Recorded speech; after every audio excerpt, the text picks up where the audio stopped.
बातों का कोई अर्थ नहीं होता कि समाजवाद के लिए सरकार है, ये धर्मनिरपेक्षता के लिए है, ये हिंदुत्व के लिए है। ये सब कुछ नहीं, ये सब प्रचार के शब्द हैं। सरकार सरकार के लिए बनती है, बस इतना जान लीजिए। ठीक, न गांधी बात के लिए, न नेहरू बात के लिए, न दीनदयाल बात के लिए, न किसी बात के लिए। वो सरकार सरकार होती है, सरकार सरकार के लिए बनती है। सरल बात, कठिन कठिन बातों में मत उलझो कोई। ठीक, एक तर्क ये भी आया कि मैंने देखा सोशल मीडिया पर ये चला कि जी पहली बार देश में हिंदुत्व के नाम पर सरकार गिराई जा रही। ऐसा नहीं है, हिंदुत्व बड़ी चीज है, अलग चीज है, उसका क्या लेना देना। और एकनाथ को भी वो कपिलवस्तु गए थे क्या एकनाथ, पेड़ के नीचे बैठने, ज्ञान प्राप्त करने? नहीं ना, 2.5 साल उनको नहीं पता था हिंदुत्व कहां है। इसलिए खैर इस सब बात का कोई मतलब नहीं। ए.के. मिश्रा जी, मूल प्रश्न ये, बड़े पिताओं की संतानें राजनीति में जो बड़े हैं, उनकी संतानें मंत्री हो सकती हैं, मुख्यमंत्री हो सकती हैं, प्रधानमंत्री भी हो सकती हैं, ग्रह गोचर अच्छे फिट हो जाएं तो पार्टी के अध्यक्ष हो सकते हैं या हो सकती हैं। लेकिन नेता कोई वंश नहीं बना सकता किसी को। कोई उत्तराधिकार इस धरती पर ऐसा नहीं जो नेता बना दे अपने सक्सेसर को। ये तो बना सकता है, अध्यक्ष बना दे, महामंत्री बना दे, general secretary incharge, general secretary super incharge, कुछ बना दो, मंत्री, प्रधानमंत्री, मुख्यमंत्री, राज्यपाल, चाहे जो।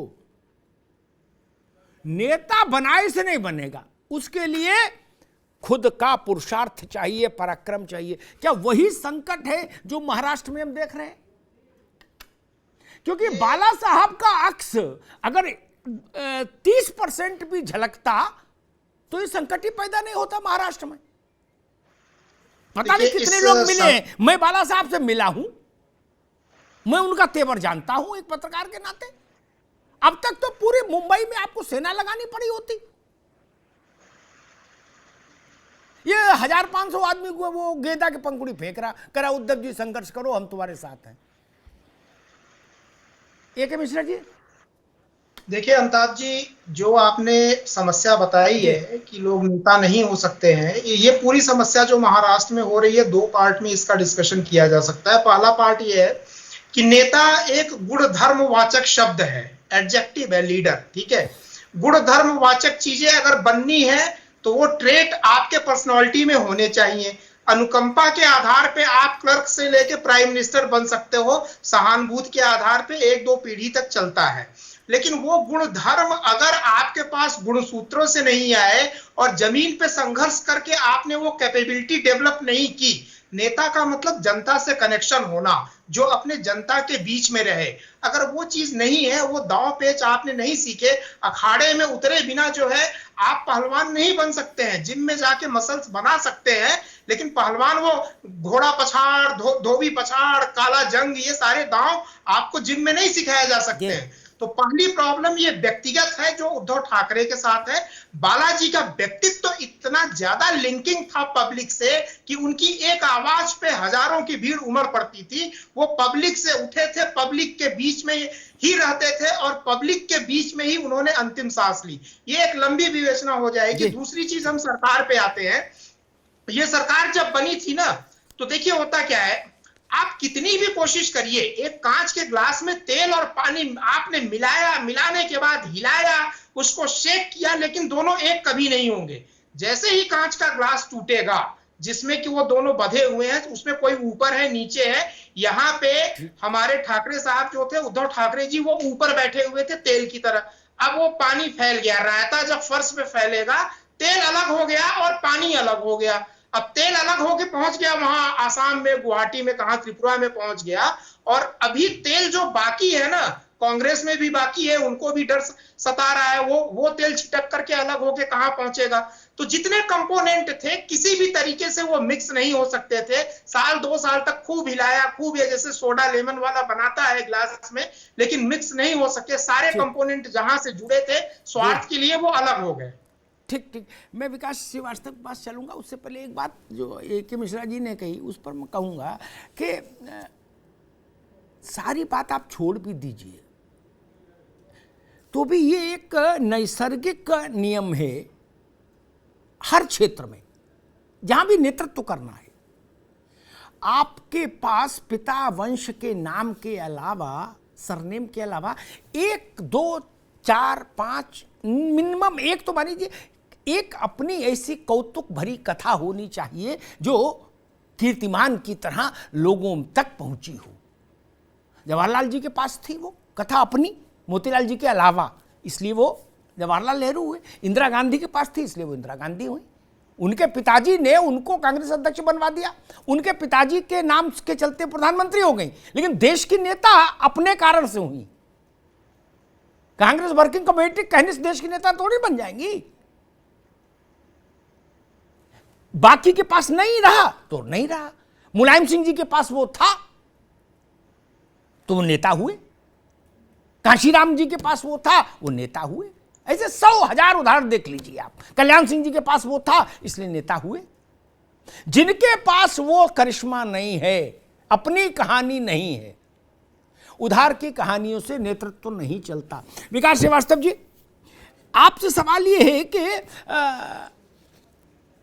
एक वायरस आया पहली बार तो समझ आया कि भाई उसकी किसी को लक्षण नहीं पता थे, दवा नहीं पता थी, ठीक। एक बार लक्षण पता हो गए, दवा पता हो गई, प्रोटोकॉल तय हो गया, उससे निपटने का सलीका तरीका भी समझ आ गया, ठीक। एक वायरस लगातार अटैक कर रहा हो, सो कॉल्ड वायरस, और आप उसकी दवा प्रोटोकॉल ही नहीं सीख पाए, तब तो फिर अपनी गलती ज्यादा होती है।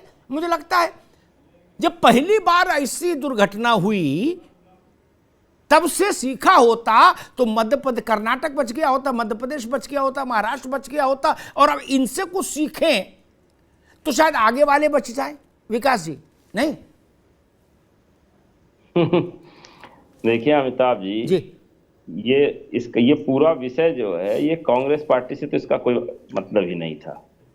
और जो भी आपने कहा ना कि नेता जो है किसी खानदान से नहीं पैदा होता, नेता जो होता है उसके अंदर खुद एक व्यक्तिगत गुण होता है और धरती से संघर्ष करके निकलता है नेता।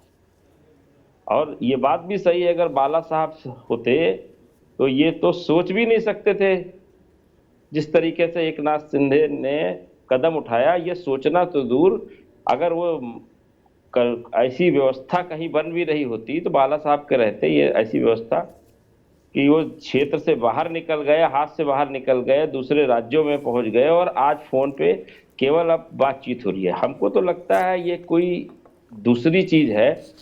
एक राजनीति में हर चीज संभव है, और अभी मैं एक जिम्मेदार पद पे हूँ इसलिए मैं इस टिप्पणी पर नहीं जाना चाहूंगा, पर मुझे लगता है कि बहुत जल्द ही धुंध हटेगी और जो मैं सोच रहा हूँ सच्चाई सामने आ जाएगी।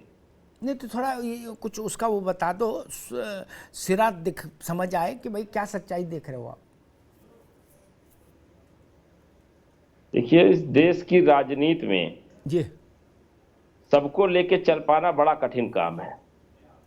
नफरत, विघटन और जो बंटवारे की जो सोच होती है उससे आप किसी एक वर्ग, एक समुदाय के आप नेता बड़ी जल्दी बन जाते हैं।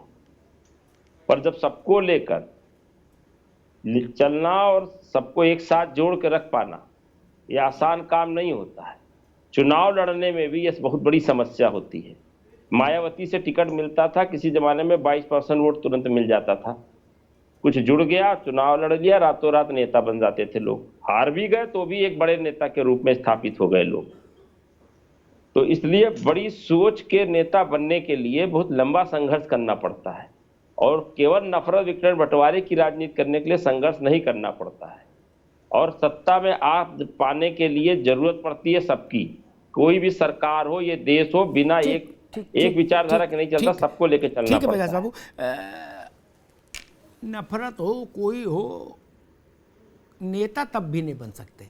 आप सोशल मीडिया पर पॉपुलर हो सकते हैं, टीवी मीडिया में पॉपुलर हो सकते हैं, बकलोल हो सकते हैं, बकैत हो सकते हैं, नेता नहीं होते। नेता समथिंग डिफरेंट, ये जान लीजिए, ठीक। इसलिए अफरत नफरत से कुछ नहीं होता।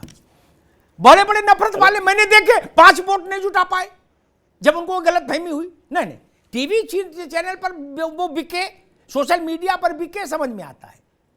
10,000 ने गाली दी, 10,000 ने तारीफ की, इस सब का कोई मतलब नहीं। नेता होने के लिए तो आपको जमीन पर खड़ा होना होगा, आप में करिश्मा होगा, चमत्कार होगा, तो आप नेता होंगे। वन लाइनर ये है, ये समझ लीजिए। अन्यथा कोई माई का लाल आपको नेता नहीं बना सकता। 100 प्रशांत किशोर आप हायर कर लीजिए, क्या नेता कोई नहीं बना सकता। नहीं है मेरी, तो कभी ऐसे नेता कोई प्रशांत किशोर नेता नहीं बना